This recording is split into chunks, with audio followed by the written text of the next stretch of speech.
శ్రీపీఠంలో జరిగేటటువంటి అనేక ఉత్సవాలలో దేవీ నవరాత్రోత్సవాలు అద్భుతం, అత్యద్భుతం.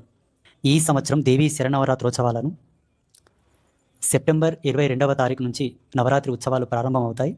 అక్టోబర్ 2వ తారీఖు ఉత్సవాలు ముగుస్తాయి.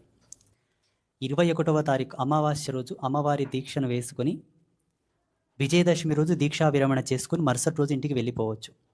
దీక్షకు సంబంధించినటువంటి మాలలు కానివ్వండి, వస్త్రాలు కానివ్వండి పీఠంలో అవైలబుల్గా ఉంటాయి, వచ్చి తీసుకోవచ్చు. 21వ తారీఖు అమావాస్య, విశేషించి ఆ రోజు ఆదివారం అమావాస్య. ఆదివారం అమావాస్య రోజు ప్రథమంగా దీక్ష వేసుకోవడం, ప్రథమంగా మంత్ర దీక్షలు తీసుకోవడం, నూతన మంత్రాన్ని స్వీకరించడం ద్వారా సిద్ధి బాగుంటుంది, ఎనర్జీ లెవెల్స్ తొందరగా రిసీవ్ అవుతాయి. ఇది నూతనంగా దీక్ష వేసుకునే వాళ్ళకు ఒక కల్పవృక్షంతో సమానం. అందరి అదృష్టం సుకృతం. ఎవరైనాను పీఠానికి రావచ్చు. ఎవరు ఏ మంత్రం అడిగినా ఆ మంత్రాన్ని ప్రసాదిస్తాం. విశేషించి ఈ 9 రోజులు భగవతికి దారాదత్తం చేసినటువంటి దినములు కాబట్టి, అమ్మవారికే సంబంధించినటువంటి దినములు కాబట్టి దేవీ శరన్నవరాత్రులు అని అంటారు.